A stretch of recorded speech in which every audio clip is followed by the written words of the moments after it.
Assalamualaikum warahmatullahi wabarakatuh. Halo anak-anak, bagaimana kabar kalian pada hari ini?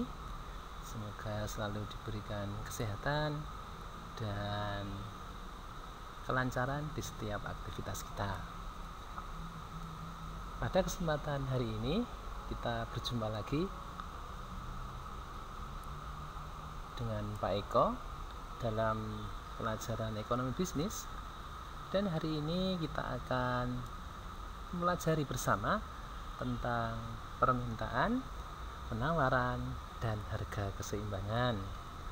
Namun sebelumnya, marilah untuk kegiatan belajar kita pada kesempatan hari ini kita awali dengan berdoa.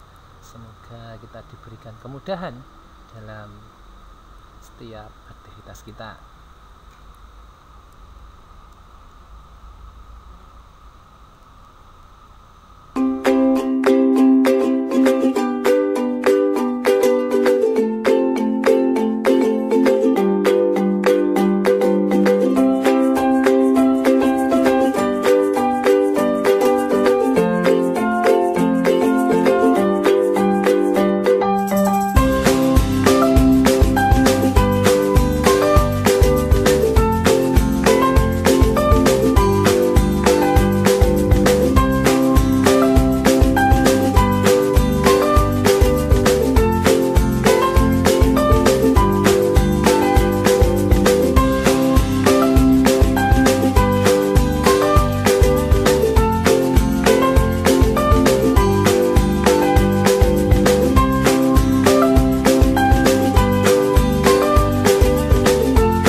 Ya, baiklah.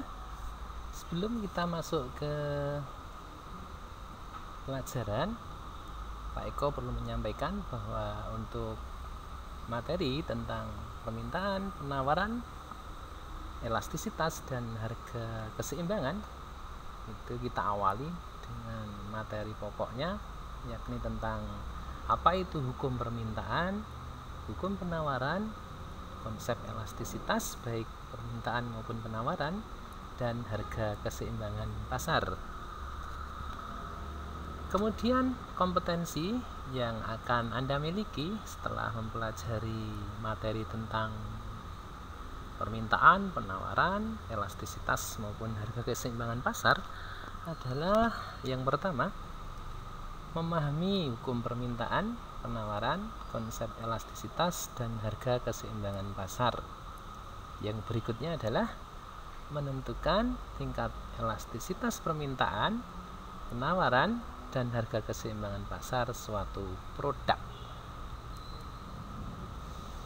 Selain dari kompetensi yang akan Anda miliki, bahwa tujuan dari materi yang akan kita pelajari bersama adalah yang pertama, Anda akan mampu untuk menjelaskan hukum permintaan dan penawaran dengan benar. Yang kedua, Anda diminta untuk dapat mendeskripsikan konsep elastisitas permintaan dan penawaran dengan baik. Yang berikutnya, Anda diminta untuk dapat menganalisis elastisitas permintaan dan penawaran pasar suatu produk dengan baik. Dan yang terakhir adalah Anda diharapkan mampu untuk menentukan harga keseimbangan pasar suatu produk dengan benar.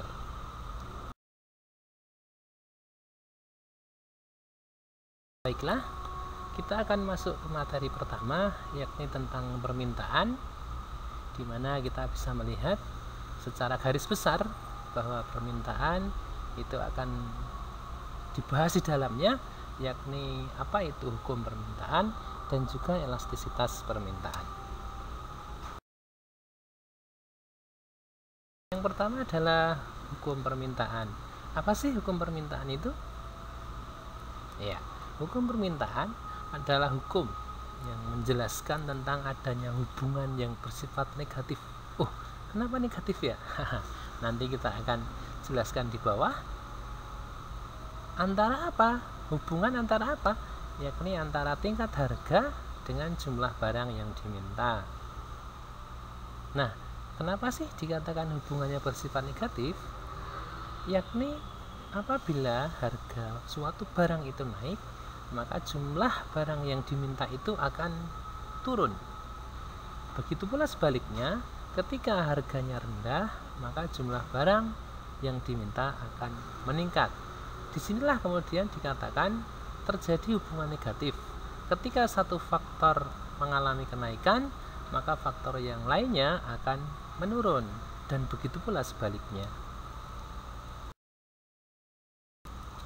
Bisa kita lihat ilustrasi tentang hubungan negatif antara tingkat harga dengan jumlah barang yang diminta dengan kita melihat tabel permintaan sebagai berikut. Di kolom sebelah kiri, bahwa ketika harga barang per unitnya sebesar Rp5.000, maka jumlah barang yang diminta sebesar 5 unit. Kemudian ketika terjadi kenaikan harga menjadi Rp10.000, maka terjadi penurunan kuantitas barang yang diminta menjadi 4. Disinilah kemudian kita bisa melihat ada hubungan negatif. Ketika harga barang atau faktor pertama itu mengalami kenaikan, maka jumlah barang atau faktor yang lainnya akan mengalami penurunan. Dan kalau kita lihat ke bawah, trennya akan semacam itu, ya.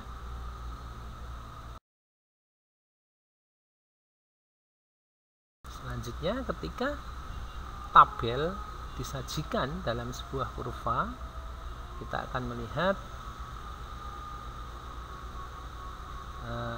tren hubungan negatif antara harga dengan kuantitas barang yang diminta. Ketika terjadi perubahan harga, kalau kita lihat dari 25.000 menjadi 20.000 menjadi 15.000 dan seterusnya, maka akan terjadi pergeseran permintaan dari yang semula 1 menjadi 2, 3 dan seterusnya. Oke, setelah mempelajari tentang permintaan, khususnya adalah tentang hukum permintaan, yang kedua kita akan berbicara tentang elastisitas permintaan. Apa itu elastisitas permintaan? Yakni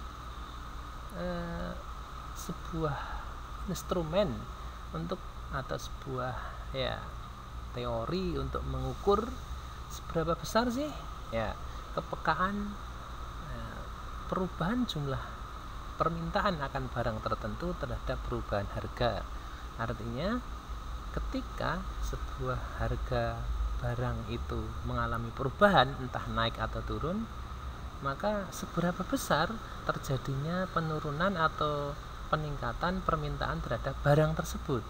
Nah, itulah kemudian yang diukur sebagai sebuah elastisitas atau kepekaan terhadap perubahan faktor tertentu yang memengaruhi faktor yang lainnya. Kemudian elastisitas permintaan ditunjukkan dengan besaran angka yakni rasio atau perbandingan persentase antara perubahan jumlah permintaan dan persentase perubahan harga.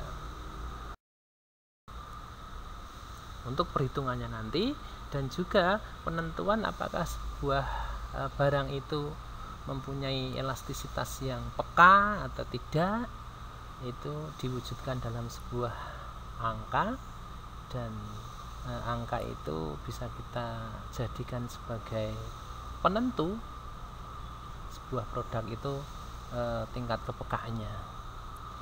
Di sini kita melihat tabel koefisien elastisitas yang mana menerangkan bahwa ketika n itu nanti adalah elastisitasnya sama dengan 0, maka dikatakan inelastis sempurna sampai ke bawah. Ya, baiklah anak-anak, kita cukupkan dulu pelajaran untuk hari ini.